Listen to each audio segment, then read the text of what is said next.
Olá, queridos e amados irmãos, que Deus abençoe a sua vida poderosamente. Canal Elohim Criador, eu sou o pastor Hudson Fidelis. Estamos aqui com mais um vídeo para engrandecermos o reino de Deus através das mensagens. Inscreva-se nesse canal, dê aí o seu joinha e, se você quiser, compartilhe aí com alguém que você ama, alguém que você quer bem, amém? Hoje nós vamos falar sobre um assunto muito importante, que é a Igreja Preta. Talvez você nunca ouviu falar. E o intuito desse vídeo é justamente esclarecer um pouco o que quer dizer isso. Estou baseando aqui no livro de 1 Coríntios, capítulo 16, versículo 14 e 15, que diz assim: Sede vigilantes, permanecei firmes na fé, portai-vos varonilmente, fortalecei-vos. Todos os vossos atos sejam feitos com amor. Alguns irmãos da igreja me pararam um certo dia perguntando o que seria isso. E eu mesmo tive uma experiência muito grande, também um dia me deparando com uma igreja toda pintada de preto. E eu achei estranho aquilo, porque não é o normal das igrejas. Esse vídeo não tem o objetivo de difamar este ou aquele ministério, e sim esclarecer alguns pontos. E me veio a ideia justamente de trazer um estudo, fiz um estudo aprofundado, e os estudos que eu fiz, nenhum deles completava, porque é um assunto muito extenso. E eu trouxe hoje a primeira parte desse estudo, para que você possa compreender o que é a Igreja Preta. Eu estou aqui procurando responder hoje 4 perguntas. Primeiro, o que é uma Igreja Preta? De onde surgiu e há quanto tempo está no Brasil? Segundo, Igreja Preta é um modismo? Terceiro, podemos fazer algum julgamento? Quarto, prega-se o verdadeiro Evangelho de Cristo Jesus? Muito bem. Primeiro, o que é uma Igreja Preta? De onde surgiu e quanto tempo tem no Brasil? É um novo sistema e nasceu na mega igreja Hillsong Church, em Sydney, na Austrália. Foi fundada em 1983 pelo pastor Brian Houston e sua esposa Bob, antes membros da Igreja Assembleia de Deus daquele país. Esta visão de Igreja Preta veio para o Brasil por volta dos anos de 2015. A primeira igreja que importou esse sistema para o Brasil foi a Igreja Batista da Lagoinha, e depois muitas outras estão seguindo este modelo de igreja pelo Brasil afora. Há de se destacar que nos anos 90 surgiu a Igreja Crash Church, segmento gospel que aproxima muito das igrejas consideradas pretas. Porém, essa surgiu de pessoas que receberam Jesus, antes pessoas surfistas, metaleiros e outros. Por não se adaptarem às igrejas tradicionais, surgiu com esse segmento também como igreja escura. A maioria dos membros, inclusive, a liderança, exibem suas tatuagens, piercing e forma anterior de viver. Adoram a Deus em um ambiente completamente escuro e músicas excêntricas, mas pelo depoimento são verdadeiros cristãos, onde pregam a palavra de Deus e batizam em nome do Pai, do Filho e do Espírito Santo. Eles pintam tudo na cor preta. Talvez por serem assim, atraem um público novo e muitos jovens. Costuma-se usar no culto jogos de luz, de LED e cortinas de fumaça para deixar o ambiente enigmático.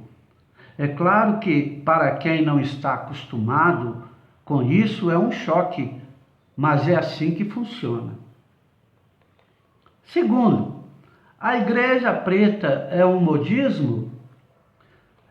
Estas respostas são voltadas para o público, ou melhor, estas igrejas são voltadas para o público de classe média alta, e em sua maioria são jovens. Observa-se também que os membros mais tradicionais acabam não se adaptando a este novo sistema. Por que então pintar os templos de preto? Qual a explicação para os líderes adotarem o modelo de igreja preta? Ainda estamos procurando compreender alguns detalhes. A ideia, até onde sabemos, é proporcionar um ambiente mais fácil para a pessoa entrar em contato com Deus, com mais privacidade, sem que aquilo que estão vestindo, o tipo de cabelo, o penteado, fosse notado. O exterior da pessoa não fosse o mais importante ou o mais notado. Por exemplo, uma pessoa com tatuagem ou usando um tipo de vestido ou uma bermuda não seria notada ao entrar na igreja. A ideia é que, em um ambiente escuro, evitaria também a distração, focando sempre naquilo que é mais importante em um culto, que é o louvor e a pregação. Neste ambiente, também os cabos, os fios, não são notados pelo público, e que seria melhor para uma boa filmagem. Terceiro,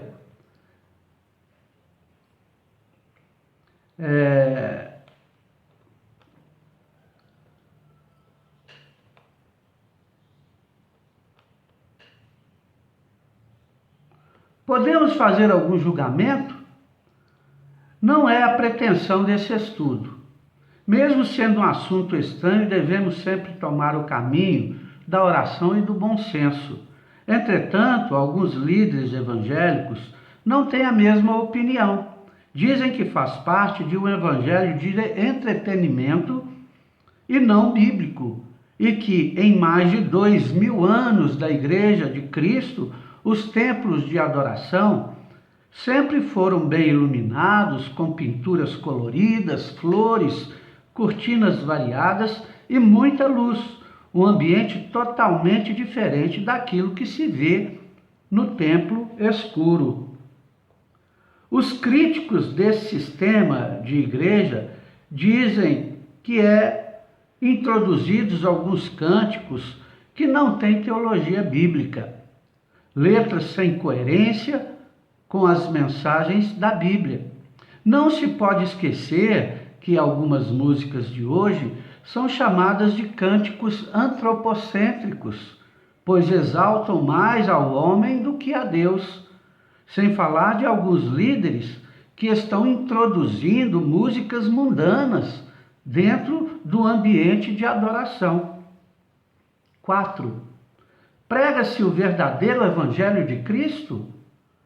Creio que sim, mas trago para a sua reflexão um dos sermões pregados por Charles Spurgeon, considerado um dos maiores pregadores batistas do século XIX, que diz o seguinte, abre aspas, o demônio raramente faz algo tão engenhoso quanto sugerir à igreja que parte de sua missão é pregar o entretenimento para as pessoas com vista de ganhá-las. Meu primeiro argumento é que promover entretenimento para as pessoas não está dito em parte nenhuma das Escrituras, como sendo função da igreja. Se este é um trabalho cristão, por que Cristo não falou dele? Fecha aspas. O evangelho do entretenimento trata-se de um evangelho sem limites, onde tudo é permitido no culto: pular, gritar, dançar, assobiar, fazer trenzinho, cantar, contar piadas, abraçar, etc. Existe o perigo de não fazer distinção entre show e culto de adoração ou celebração. Diz alguns pastores: no culto show, a adoração é a extravagância. Tudo é feito para agradar e entreter a galera, sendo que a pregação é uma rápida palestra motivacional, voltada para o bem-estar dos espectadores, deixando de existir a exposição verdadeira da sã doutrina. Será que para pregar o evangelho precisa-se de truques e técnicas humanas? Na verdade, o evangelho do nosso Senhor Jesus Cristo é simples. A igreja não precisa de autoajuda, e sim da ajuda do alto, do Espírito Santo. A Bíblia não diz que Jesus ou os apóstolos levavam entretenimento para o povo. Para não ficar muito extenso esse vídeo, fico por aqui. Mas sei que muitas outras questões devem ser apresentadas. Para isso, faremos outros vídeos posteriormente. Se inscreva nesse canal, compartilhe com alguém que você ama e que Deus abençoe a sua vida poderosamente. Em tudo, um ensinamento. Até lá, amém e amém, Jesus.